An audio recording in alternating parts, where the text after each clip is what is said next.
ಬಿಜೆಪಿಗೆ ಕಡೆಗೂ ಹೊಸ ಅಧ್ಯಕ್ಷರು ಬಂದಿದ್ದಾರೆ. ಈಗ ಬಿಹಾರದ 45 ವರ್ಷದ ಯುವ ನಾಯಕ ನಿತಿನ್ ನಬೀನ್ ಅವರನ್ನ ವಿಶ್ವದ ಅತಿ ದೊಡ್ಡ ರಾಜಕೀಯ ಪಕ್ಷದ ರಾಷ್ಟ್ರೀಯ ಅಧ್ಯಕ್ಷರನ್ನಾಗಿ ಪಟ್ಟಕ್ಕೇರಿಸಲಾಗಿದೆ. 1980ರಲ್ಲಿ ಸ್ಥಾಪನೆಯಾದಂತಹ ಒಂದು ಪಕ್ಷ ಅದೇ ವರ್ಷದಲ್ಲಿ ಜನಿಸಿದಂತಹ ನಾಯಕನಿಗೆ ನಾಯಕತ್ವದ ಜವಾಬ್ದಾರಿಯನ್ನು ಹಸ್ತಾಂತರಿಸಿದೆ.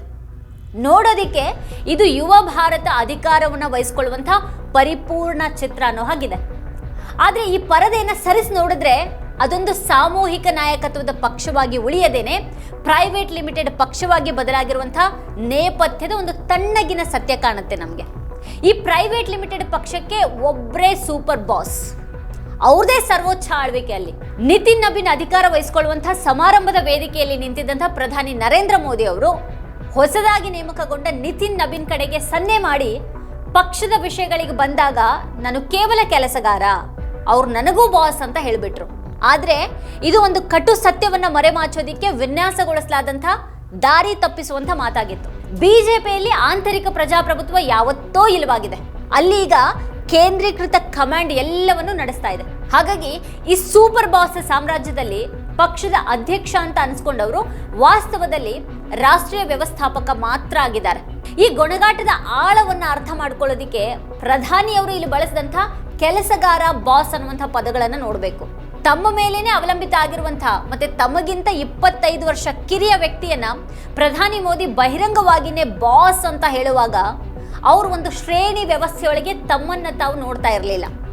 ಬದಲಿಗೆ ಅವ್ರು ತಾವು ಮಾತ್ರನೇ ಬಾಸ್ ಅನ್ನೋದನ್ನ ಎಲ್ಲರೆದುರು ಮರುಸ್ಥಾಪಿಸ್ತಾ ಇದ್ರು. ಇದು ಸಿನಿಕತನದ ಆದ್ರೂ ಕೂಡ ಅದ್ಭುತವಾದ ಒಂದು ರಾಜಕೀಯ ತಂತ್ರ ಆಗಿದೆ. ಇದು RSS ನಿಂದ ಪಡೆದಂತ ಬಳುವಳಿಯ ಆಗಿದೆ. लोगों को लगता होगा कि नरेंद्र मोदी देश के प्रधानमंत्री है,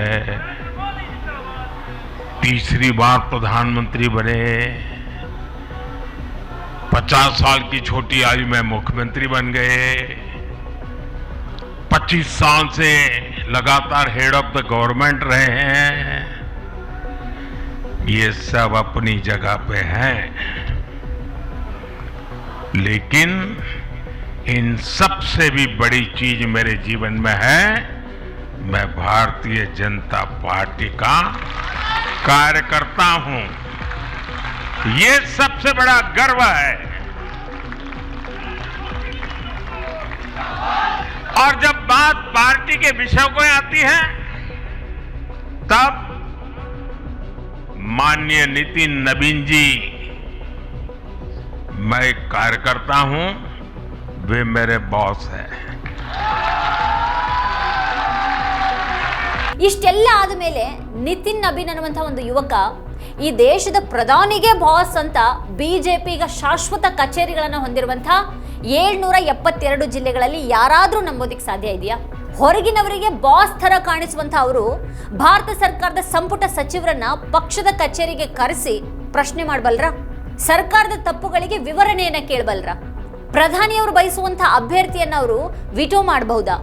ಪಕ್ಷದ ಯಾವುದೇ ಹುದ್ದೆಗೆ ಪ್ರಧಾನಿ ಸೂಚಿಸಿದಂಥ ವ್ಯಕ್ತಿ ಸೂಕ್ತ ಅಲ್ಲ ಅಂತ ಹೇಳಬಲ್ರ? 2026ರ ಬಿಜೆಪಿಯಲ್ಲಿ ಅಧಿಕಾರ ಸಾಂಸ್ಥಿಕ ಸ್ವರೂಪದಾಗ ಉಳ್ಕೊಂಡಿಲ್ಲ. ಬದಲಾಗಿ ಅದು ನಾಯಕನ ಚರಿಷ್ಮಾವನ್ನ ಅವಲಂಬಿಸಿದೆ. ನಬೀನ್ಗೆ ನೀಡಲಾದಂಥ ಈ ಬಾಸ್ ಬಿರುದು ಒಂದು ವಿದ್ಯುಕ್ತ ಹಾರ ಅಷ್ಟೇ, ಮತ್ತಿದು ಬಲು ಭಾರ ಆಗಿದೆ. ಅಲಂಕಾರಿಕ ಮಾತ್ರನೇ. ಇಲ್ಲಿ ಅಂತಿಮವಾಗಿ ಇದು ಉಸಿರುಗಟ್ಟಿಸುವಂಥದ್ದಾಗಿದೆ. ಇದು ಅಧಿಕಾರದ ಕೇಂದ್ರೀಕರಣ ಮಾತ್ರ ಅಲ್ಲ, ಬಿಜೆಪಿ ಐತಿಹಾಸಿಕ ಗುರುತಿನ ಅಳಿಸುವಿಕೆ ಅನ್ನೋದು ಈಗಿನ ದುರಂತ. ಬಿಜೆಪಿ ಒಂದು ಕಾಲದಲ್ಲಿ ಪಾರ್ಟಿ ವಿತ್ ಡಿಫರೆನ್ಸ್ ಅಂತ ಹೇಳ್ಕೊಳ್ತಾ ಇದ್ದಂಥ ಪಕ್ಷ ಆಗಿತ್ತು. ಅದು ಎಲ್ಲಾ ದೋಷಗಳ ಹೊರತಾಗಿನೂ ಸಾಮೂಹಿಕ ನಾಯಕತ್ವದ ಚೌಕಟ್ಟಿನೊಳಗೆ ದುಡಿದಿದ್ದಂತಹ ಅಟಲ್ ಬಿಹಾರಿ ವಾಜಪೇಯಿ ಮತ್ತೆ LK ಅಡ್ವಾಣಿಯವ್ರ ಪಕ್ಷ ಆಗಿತ್ತು. ವೈಯಕ್ತಿಕ ಮಹತ್ವಾಕಾಂಕ್ಷೆಗಳು ತುಂಬಾನೇ ತೀವ್ರಗೊಂಡಾಗ RSS ಮೂಲಕ ಮತ್ತೆ ಹಳಿಗೆ ಬರ್ತಿದ್ದಂಥ ಒಂದು ಪಕ್ಷ ಆಗಿತ್ತು. ಆಗ 2002ರಲ್ಲಿ ಒಬ್ಬ ಪ್ರಧಾನಿ ಒಬ್ಬ ಮುಖ್ಯಮಂತ್ರಿಯನ್ನ ಕಣ್ಣಲ್ಲಿ ಕಣ್ಣಿಟ್ಟು ನೋಡಿ ರಾಜಧರ್ಮದ ಬಗ್ಗೆ ಎಚ್ಚರಿಸೋದು ಸಾಧ್ಯ ಇತ್ತು. ಎಲ್ಲಾ ಪ್ರಜೆಗಳನ್ನ ತಾರತಮ್ಯ ಇಲ್ಲದೇನೆ ನಡೆಸಿಕೊಳ್ಳೋದು ಆಡಳಿತಗಾರನ ಕರ್ತವ್ಯ ಅನ್ನೋದನ್ನ ನೆನಪಿಸಬಹುದಾಗಿತ್ತು. ವ್ಯಕ್ತಿ ಮತ್ತೆ ರಾಜ್ಯದ ನಡುವಿನ, ರಾಜಕಾರಣಿ ಮತ್ತೆ ರಾಜಧರ್ಮದ ನಡುವಿನ ವ್ಯತ್ಯಾಸವನ್ನ ತೋರಿಸೋದು ನಡೆದಿತ್ತು. ಆದ್ರೆ 2026ರಲ್ಲಿ ಧರ್ಮವನ್ನೇ ಈಗ ಮರು ವ್ಯಾಖ್ಯಾನಿಸಲಾಗಿದೆ. ಅದು ಇನ್ನು ಮುಂದೆ ನ್ಯಾಯ, ಸಮಾನತೆ ಅಥವಾ ಕಟ್ಟಕಡೆಯ ಮನುಷ್ಯನ ಕಲ್ಯಾಣದ ಬಗ್ಗೆ ಹೇಳೋದಿಲ್ಲ. ಬದಲಾಗಿ ಹೇಗಾದ್ರೂ ಗೆಲ್ಲೋದೇ ಇವತ್ತು ರಾಜಧರ್ಮ ಆಗ್ಬಿಟ್ಟಿದೆ. ಎಷ್ಟೇ ಬೆಲೆ ತೆತ್ತಾದ್ರೂ ಪರವಾಗಿಲ್ಲ, ನಿರ್ದಯವಾಗಿ ಅಧಿಕಾರವನ್ನ ವಶಪಡಿಸಿಕೊಳ್ಳೋದೇ ಇವತ್ತು ರಾಜಧರ್ಮ ಆಗಿದೆ. ಒಂದು ಕಾಲದಲ್ಲಿ ನಾಗ್ಪುರದ ಕಡೆಗೆ ತೋರಿಸಿದಂಥ ನೈತಿಕ ದಿಕ್ಸೂಚಿ ಈಗ ಹುಚ್ಚೆದ್ದ ಹಾಗೆ ತಿರುಗ್ತಾ ಇದೆ. ಖಜಾನೆಯ ಆಕರ್ಷಣೆಯೊಂದೇ ಈಗ ಮುಖ್ಯ ಶಕ್ತಿಯಾಗಿದೆ. ಈ ರೂಪಾಂತರಕ್ಕೆ RSS ಸ್ವತಃ ಮೂಕ ಪ್ರೇಕ್ಷಕನಾಗಿ ನಿಂತ್ಕೊಂಡಿದೆ. ಸ್ವತಃ ಮೋಹನ್ ಭಾಗವತ್ ಅವರೇ ಅಚ್ಚರಿಗೊಂಡು ನಿಂತು ಬಿಟ್ಟಿದ್ದಾರೆ. ನಿತಿನ್ ನಬೀನ್ ಅವರ ನೇಮಕಾತಿ ಸಂಘದ ಸಾಂಪ್ರದಾಯಿಕ ಸಮಾಲೋಚನೆಯಿಂದ ನಿಶ್ಚಯವಾದದಲ್ಲ. ಒಂದು ಕಾಲದಲ್ಲಿ ವ್ಯಕ್ತಿತ್ವ ನಿರ್ಮಾಣದ ಬಗ್ಗೆ ಹೆಮ್ಮೆಯಿಂದ ಹೇಳ್ಕೊಳ್ತಾ ಇದ್ದಂಥ RSS ಈಗ ದುಡ್ಡಿನ ಗೋಡೆಯ ಮೇಲೆ ರಾರಾಜಿಸ್ತಾ ಇರುವಂತಹ ಚುನಾವಣಾ ಯಂತ್ರಕ್ಕೆ ಸೇವೆ ಸಲ್ಲಿಸುವಲ್ಲಿಗೆ ಬಂದು ಮುಟ್ಟಿದೆ. ಸಂಘ ಮೌನವಾಗಿದೆ ಅಂತ ಹೇಳೋದಕ್ಕಿಂತನೂ ಇದೆಲ್ಲವನ್ನ ನೋಡ್ತಾ ಅದಕ್ಕೆ ಗರ ಬಡ್ದಾಗಿದೆ. ಸರ್ಕಾರ ನೀವು ನೋಡ್ಕೊಳ್ಳೋದಾದ್ರೆ ಪಕ್ಷವನ್ನ ನಮ್ ಕೈ ಕೊಡಿ ಅಂತ ಸಂಘ ಹೇಳಿದೆ ಅಂತ ಹೇಳಲಾಗಿತ್ತು. ಆದ್ರೆ ಈಗ ಇದು ಯಾವುದೂ ನಡೆಯೋದಿಲ್ಲ. ಈಗ ಏನಿದ್ರು ಸೂಪರ್ ಬಾಸ್ ಹೇಳಿದ್ದೆ ಫೈನಲ್. ಸಂಘವು ಕೂಡ ಅದನ್ನೇ ಕೇಳಬೇಕು, ಕೇಳಿಕೊಂಡು ಸುಮ್ಮನೆ ಇರಬೇಕು ಅಷ್ಟೇ. ಪ್ರಸ್ತುತ ವ್ಯವಸ್ಥೆಯ ಅತ್ಯಂತ ಆಕ್ರಮಣಕಾರಿ ಅಂಶ ಏನು ಅಂತ ಅಂದ್ರೆ ಇವತ್ತಿನ ರಾಜಕೀಯವನ್ನ ಆವರಿಸಿರುವಂತಹ ಅಸಹನೀಯ ಆರ್ಥಿಕ ಅಸಮಾನತೆ. 2014ರಲ್ಲಿ ಬಿಜೆಪಿ ಮೊದಲು ಅಧಿಕಾರಕ್ಕೆ ಬಂದಾಗ ಅದ್ರ ಬಳಿ ಸುಮಾರು 670 ಕೋಟಿ ಇತ್ತು. ಆಗ್ಲೇ ಅದು ಒಂದು ರಾಜಕೀಯ ಪಕ್ಷದ ಬಳಿ ಇದ್ದಂಥ ಬಹಳ ದೊಡ್ಡ ಮೊತ್ತ ಆಗಿತ್ತು. 2026ರಲ್ಲಿ ಬಿಜೆಪಿ 10,000 ಕೋಟಿಗೂ ಹೆಚ್ಚಿನ ನಿಧಿಯನ್ನ ಹೊಂದಿದೆ. ಇದು ಕೇವಲ ನಿಧಿಯಲ್ಲಿನ ಏರಿಕೆ ಅಲ್ಲ, ಪ್ರಜಾಪ್ರಭುತ್ವದಲ್ಲಿ ಒಪ್ಪೋದಿಕ್ಕೆ ಸಾಧ್ಯವಿಲ್ಲದಂಥ ಅತಿಕ್ರಮಣ ಆಗಿದೆ. 2024ರ ಚುನಾವಣೆಗಳ ವೆಚ್ಚ 3,350 ಕೋಟಿಗಳನ್ನ ದಾಟಿದೆ ಅಂತ ವರದಿಗಳು ಹೇಳ್ತವೆ. ಹಾಗೆ ಇದೇ ಹೊತ್ತಿನಲ್ಲಿ ಕಾಂಗ್ರೆಸ್ ಮತ್ತೆ ಪ್ರಾದೇಶಿಕ ಪಕ್ಷಗಳ ಬಳಿ ಸಂಪನ್ಮೂಲದ ತೀವ್ರ ಕೊರತೆ ಇದೆ. ಅದರ ನಡುವೆನೂ ಅವುಗಳ ಖಾತೆಗಳನ್ನು ಸ್ಥಗಿತಗೊಳಿಸೋದು ಕೂಡ ನಡೆಯುತ್ತೆ.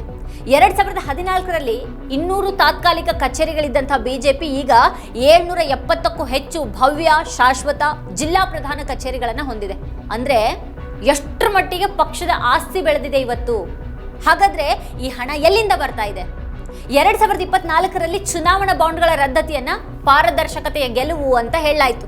ಆದ್ರೆ ಬಿಜೆಪಿಗೆ ಹರಿದು ಬರುವಂತ ನಿಧಿ ಏನು ಕಡಿಮೆ ಆಗಲಿಲ್ಲ, ಬದಲಾಗಿ ಅದು ಇನ್ನೂ ಕೂಡ ಹೆಚ್ಚಾಗಿದೆ. ಹಣ ಈಗ ಚುನಾವಣಾ ಟ್ರಸ್ಟ್ಗಳು ಮತ್ತೆ ನೇರ ಕಾರ್ಪೊರೇಟ್ ದೇಣಿಗೆಗಳ ಮೂಲಕ ಬರ್ತಾ ಇದೆ. ಇತ್ತೀಚೆಗೆ ಬಯಲಿಗೆ ಬಂದಿರುವಂತಹ ಹೆಸರುಗಳು ಕ್ವಿಡ್ ಪ್ರೋಕ್ವೋ, ಅಂದ್ರೆ ಅವ್ರು ಕೊಟ್ಟಿದ್ದಕ್ಕೆ ಅವರಿಗೆ ಬೇರೆ ಲಾಭ ಮಾಡಿಕೊಡುವಂತ ಒಂದು ವ್ಯವಹಾರದ ಕಥೆಯನ್ನ ಹೇಳ್ತವೆ. ಸುರೇಶ್ ಅಮೃತ್ಲಾಲ್ ಕೋಟಕ್ ಅವರು ಬಿಜೆಪಿಗೆ 30 ಕೋಟಿ ಕೊಟ್ಟಿದ್ದಾರೆ. ವಿರೋಧ ಪಕ್ಷಗಳಲ್ಲಿ ರಾಜಕೀಯ ಹಿತಾಸಕ್ತಿಗಳನ್ನು ಹೊಂದಿರುವಂತಹ ರಾಮ್ಕಿ ಗ್ರೂಪ್ ಇದ್ದಕ್ಕಿದ್ದ ಹಾಗೆ 25 ಕೋಟಿ ದೇಣಿಗೆಯನ್ನ ನೀಡುತ್ತೆ. ಹಣ ಎಲ್ಲಿಗೆ ಹೋಗ್ಬೇಕು, ಯಾರಿಗೆ ಹೋಗಬಾರ್ದು ಅಂತ ನಿಯಂತ್ರಿಸೋದಿಕ್ಕೆ ತನಿಖಾ ಏಜೆನ್ಸಿಗಳಿವೆ. ಸರ್ಕಾರಿ ಗುತ್ತಿಗೆಗಳನ್ನು ಪಡೆಯುವಂತಹ ಕಂಪನಿಗಳು ಪಕ್ಷದ ಖಾತೆಗಳಿಗೆ ಕೋಟಿಗಟ್ಟಲೆ ಹಣವನ್ನು ಹರಿಸ್ತಾ ಇರುವಂತಹ ಒಂದು ಭಯಂಕರ ವಾಸ್ತವವನ್ನು ನಾವಿವತ್ತು ಕಾಣಬಹುದು. ಇದು ರಾಷ್ಟ್ರೀಯ ಮಟ್ಟಕ್ಕೆ ವಿಸ್ತರಿಸಲಾದಂತಹ ಹೊಸ ಗುಜರಾತ್ ಮಾದರಿಯಾಗಿದೆ. ಸಾರ್ವಜನಿಕರ ದುಡ್ಡಿನಿಂದ ಖಾಸಗಿ ಯೋಜನೆಗಳಿಗೆ ಹಣಕಾಸನ್ನು ಒದಗಿಸಲಾಗುತ್ತೆ. ಖಾಸಗಿ ಫಲಾನುಭವಿಗಳು ಆಡಳಿತ ಪಕ್ಷಕ್ಕೆ ಹಣಕಾಸನ್ನು ಒದಗಿಸುತ್ತವೆ. ಇದು ತನ್ನನ್ನು ತಾನು ಅಧಿಕಾರದಲ್ಲಿ ಭದ್ರಪಡಿಸಿಕೊಳ್ಳುವಂಥ ಬಗೆಯಾಗಿದೆ. ಇಲ್ಲಿ ಸಾಮಾನ್ಯ ಮತದಾರರು ಲೆಕ್ಕಕ್ಕಿಲ್ವಾಗಿದ್ದಾರೆ. ಇವತ್ತು ಇಲ್ಲಿ ಅಪಾಯ ಏನು ಅಂತ ಅಂದ್ರೆ ಹಣ ಮಾತ್ರ ಅಲ್ಲ, ಆ ಹಣ ಸಂಸ್ಥೆಗಳ ಮೌನವನ್ನು ಖರೀದಿ ಮಾಡಿದೆ. ಅದು ರಾಜ್ಯದ ಅಧಿಕಾರವನ್ನು ಖರೀದಿ ಮಾಡಿದೆ. ಒಂದೇ ಪಕ್ಷವು 90% ರಾಜಕೀಯ ಬಂಡವಾಳವನ್ನ ನಿಯಂತ್ರಿಸಿದಾಗ ಮುಕ್ತ ಮತ್ತೆ ನ್ಯಾಯಸಮ್ಮತ ಚುನಾವಣೆ ಅನ್ನೋದು ದೊಡ್ಡ ವ್ಯಂಗ್ಯ ಅಲ್ವಾ? ವಿರೋಧ ಪಕ್ಷ ಇವತ್ತು ಕೇವಲ ರಾಜಕೀಯ ಹೋರಾಟವನ್ನ ಎದುರಿಸ್ತಾ ಇಲ್ಲ, ಅದು ಈ ಅಸಾಧಾರಣ ಆರ್ಥಿಕ ಅಸಮಾನತೆಯನ್ನು ಕೂಡ ಎದುರಿಸಿ ಗೆಲ್ಲಬೇಕಾಗಿದೆ. ಈ ಎರಡನೇದರ ವಿರುದ್ಧದ ಹೋರಾಟದಲ್ಲೇ ಅದರ ಬಹುಪಾಲು ಶಕ್ತಿನೇ ಕುಂದು ಹೋಗುತ್ತೆ. ಆಡಳಿತಾರೂಢ ಪಕ್ಷದ ಈ ಆರ್ಥಿಕ ಪ್ರಾಬಲ್ಯ ನಾಯಕ ಮತ್ತೆ ಕಾರ್ಯಕರ್ತರ ನಡುವಿನ ಸಂಬಂಧವನ್ನ ಮೂಲಭೂತವಾಗಿ ಬದಲಾಯಿಸಿದೆ. ಬಿಜೆಪಿ ಒಂದು ಕಾಲದಲ್ಲಿ ಸೈಕಲ್ ಸವಾರಿ ಮಾಡಿ ವೈಯಕ್ತಿಕ ಸಂಪರ್ಕದ ಮೂಲಕ ಸಿದ್ಧಾಂತವನ್ನು ಹರಡುವಂತಹ ಕಾರ್ಯಕರ್ತರ ಪಕ್ಷ ಆಗಿತ್ತು. ಇವತ್ತು ಅದು ಕಚೇರಿಗಳು ಮತ್ತೆ ಖಜಾನೆಯ ಪಕ್ಷ ಆಗಿದೆ. ಭಾವನಾತ್ಮಕ ಸಂಪರ್ಕದ ಜಾಗದಲ್ಲಿ ವಹಿವಾಟು ಬಂದುಬಿಟ್ಟಿದೆ. ಸಿದ್ಧಾಂತವನ್ನ ಸರಕಾಗಿ ಮಾಡಲಾಗಿದೆ. ಅದು ಬರೀ ಆಕರ್ಷಕ ಘೋಷಣೆಗಳಲ್ಲಿ ಉಳಿದು ಹೋಗಿದೆ. ಕಲ್ಯಾಣ ರಾಜ್ಯದ ಕಾಲ ಮುಗಿದಿದೆ. ಸರ್ಕಾರ ಈಗ ಬಡವರ ಕಡೆಗೆ ತಿರುಗಿನೂ ನೋಡೋದಿಲ್ಲ. ಬದಲಾಗಿ ಅದು ಶ್ರೀಮಂತರಿಗೆ ರೆಡ್ ಕಾರ್ಪೆಟ್ ಅನ್ನ ಹಾಸುತ್ತೆ. ಆಯ್ದ 10% ಜನಸಂಖ್ಯೆಯ ಬೆಳೀತಾ ಇರುವಂತಹ ನಿವ್ವಳ ಆದಾಯ ಉಳಿದ 90% ಜನರ ಬದುಕಿನ ಘೋರ ಸತ್ಯಗಳನ್ನ ಮರೆಮಾಚುತ್ತೆ. ವಿಕಸಿತ ಭಾರತ ಭ್ರಮೆಯನ್ನ ಬಿತ್ತುತ್ತಾ ಆ ಉನ್ಮಾದದಿಂದ ಜನಸಾಮಾನ್ಯರು ಎಚ್ಚರಗೊಳ್ಳದ ಹಾಗೆ ಮಾಡಲಾಗಿದೆ. ಹೀಗಿರುವಾಗ ಬಿಜೆಪಿಗೆ ಗಟ್ಟಿಯಾದ ಸ್ವತಂತ್ರ ಮನಸ್ಸಿನ ಅಧ್ಯಕ್ಷರು ಬೇಕಾಗಿಲ್ಲ. ತನ್ನ ಅಭದ್ರತೆಯನ್ನು ನಿವಾರಿಸಿಕೊಳ್ಳೋದು ಸೂಪರ್ ಬಾಸ್ಗೆ ಅಗತ್ಯ ಆಗಿದೆ. ಈ ಹಿಂದೆಯೂ ಕೂಡ ನಿತಿನ್ ಗಡ್ಕರಿ ಅಂತ ಗಟ್ಟಿ ನಾಯಕನನ್ನ ತಮ್ಮ ಮಾತು ಕೇಳದವರು ಅನ್ನುವಂಥ ಒಂದು ಕಾರಣಕ್ಕೆ ಅವರನ್ನ ಕಿತ್ತು ಹಾಕಲಾಯಿತು. ಆ ಜಾಗಕ್ಕೆ ರಾಜನಾಥ್ ಸಿಂಗ್ ಮತ್ತೆ JP ನಡ್ಡಾ ತರದವರು ಇವ್ರು ಹೇಳಿದ್ದಕ್ಕೆ ತಲೆ ಆಡಿಸೋ ಜನರು ಬಂದ್ರಲ್ಲಿ. ಈಗ ಬಿಜೆಪಿ ಅಧ್ಯಕ್ಷರ ಕೆಲಸ ರ್ಯಾಲಿಗಳಲ್ಲಿ ಮೋದಿ ಅವರಿಗೆ ಹಾರ ಹಾಕುವ ಮಟ್ಟಕ್ಕೆ ಸೀಮಿತ ಆಗಿದೆ. ನಿತಿನ್ ನಬೀನ್ ಈ ಮಾದರಿಗೆ ಹೇಳಿ ಮಾಡಿಸಿದವರಾಗಿದ್ದಾರೆ. ಅವರು ವಯಸ್ಸಿನಲ್ಲಿ ಸಣ್ಣವರು, ಅನುಭವದಲ್ಲೂ ಕೂಡ ಸಣ್ಣವರು, ವರ್ಚಸ್ಸಿನಲ್ಲಿ ಇನ್ನೂ ಸಣ್ಣವರು, ಮತ್ತೆ ಪಕ್ಕಾ ನಿಷ್ಠಾವಂತ. ಅವ್ರು ಯಾವತ್ತಿಗೂ ಕೂಡ ಸೂಪರ್ ಬಾಸ್ ಪಾಲಿಗೆ ಬೆದರಿಕೆ ಆಗೋದಿಲ್ಲ. 2029 ಹೊತ್ತಿಗೆ ಸೂಪರ್ ಬಾಸ್ 80 ವರ್ಷಗಳನ್ನು ಸಮೀಪಿಸಲಿದ್ದಾರೆ. ಅಮಿತ್ ಶಾ, ಆದಿತ್ಯನಾಥ್ ಮತ್ತೆ ದೇವೇಂದ್ರ ಫಡ್ನವೀಸ್ ರಂಥವರ ಉತ್ತರಾಧಿಕಾರದ ಹೋರಾಟ ನಡೆಯೋದಿದೆ. ಹೀಗಿರುವಾಗಲೇ ಈಗ ನಿಷ್ಠಾವಂತನನ್ನ ತಂದು ಕೂರಿಸಿಕೊಳ್ಳೋ ಮೂಲಕ ಸೂಪರ್ ಬಾಸ್ ಎಲ್ಲವನ್ನು ತನ್ನ ನಿಯಂತ್ರಣದಲ್ಲಿರೋದನ್ನ ಖಾತ್ರಿಪಡಿಸಿಕೊಂಡಿದ್ದಾರೆ. ಈಗ ಪಕ್ಷದ ಸಂಘಟನೆ ತಾನು ಬಯಸಿದ ಹಾಗೆ ಆಗತ್ತೆ ಅನ್ನೋದು ಅವರಿಗೆ ಖಚಿತ ಆಗಿದೆ. ಅವರ ಸ್ವಂತ ಪ್ರಾಬಲ್ಯವನ್ನ ಸವಾಲ್ ಮಾಡುವಂತ ಯಾವುದೇ ಪರ್ಯಾಯ ಶಕ್ತಿ ಕೇಂದ್ರ ಹುಟ್ಕೊಳ್ಳೋದಕ್ಕೆ ಅವಕಾಶನೇ ಇರೋದಿಲ್ಲ. ಜಾಗತಿಕ ಅಸ್ಥಿರತೆಯ ಹಿನ್ನೆಲೆಯಲ್ಲಿ ನೋಡಿದಾಗ ಅಧಿಕಾರದ ಈ ಕೇಂದ್ರೀಕರಣ ಇನ್ನಷ್ಟು ಕಳವಳಕಾರಿಯಾಗಿದೆ. ಜಗತ್ತು ಅಸ್ಥಿರವಾಗಿರುವಂತಹ ಹೊತ್ತಿನಲ್ಲಿ ಭಾರತವನ್ನ ಒಬ್ಬ ವ್ಯಕ್ತಿ, ಒಬ್ಬ ಧ್ವನಿ ಮತ್ತೆ ಒಂದು ಬಲಿಷ್ಠ ಬ್ಯಾಂಕ್ ಖಾತೆಯ ಪಕ್ಷ ಮುನ್ನಡೆಸ್ತಾ ಇದೆ. ಸೂಪರ್ ಬಾಸ್ ಒಬ್ಬರೇ ಈ ದೇಶದ ವಿದೇಶಾಂಗ ನೀತಿ, ಆರ್ಥಿಕ ನೀತಿ ಮತ್ತೆ ಪಕ್ಷದ ಕಾರ್ಯತಂತ್ರದ ಬಗ್ಗೆ ನಿರ್ಧಾರ ಮಾಡೋರಾಗಿದ್ರೆ ದುರಂತದ ಅಪಾಯ ಇನ್ನೂ ಕೂಡ ಹೆಚ್ಚಾಗುತ್ತೆ. ಆ ಸೂಪರ್ ಬಾಸ್ಗೆ ಎಚ್ಚರಿಕೆಯನ್ನ ನೀಡೋದಕ್ಕೆ ಯಾರು ಉಳ್ಕೊಂಡಿಲ್ಲ. ಇವತ್ತು ದೋಷವನ್ನ ಸರಿಪಡಿಸೋದಕ್ಕೂ ಕೂಡ ಯಾರು ಉಳ್ಕೊಂಡಿಲ್ಲ. ಆದ್ರೆ ಮುಂದೇನು ಅನ್ನೋದನ್ನ ಖಂಡಿತವಾಗಿ ಹೇಳೋದಕ್ಕೆ ಸಾಧ್ಯ ಇಲ್ಲ. ವೀಕ್ಷಕರೇ, ಕುರಿತು ನೀವೇನು ಹೇಳ್ತೀರಿ? ನಿಮ್ಗೇನು ಅನಿಸುತ್ತೆ? ಏನು ಅಭಿಪ್ರಾಯ ಇದೆ? ಅದನ್ನು ವಿಡಿಯೋದ ಕೆಳಗಡೆ ಕಮೆಂಟ್ ಮಾಡಿ ನಮಗೆ ತಿಳಿಸಿ. ಇದೇ ಹೊತ್ತಿನ ಸ್ಪೆಷಲ್. ನೋಡ್ತಾ ಇರಿ ವಾರ್ತಾಭಾರತಿ. ನೀವಿನ್ನೂ ವಾರ್ತಾಭಾರತಿ ಯೂಟ್ಯೂಬ್ ಚಾನಲನ್ನು ಸಬ್ಸ್ಕ್ರೈಬ್ ಮಾಡಿಲ್ಲ ಅನ್ನೋದಾದರೆ ಈ ಕೂಡಲೇ ಸಬ್ಸ್ಕ್ರೈಬ್ ಮಾಡಿ.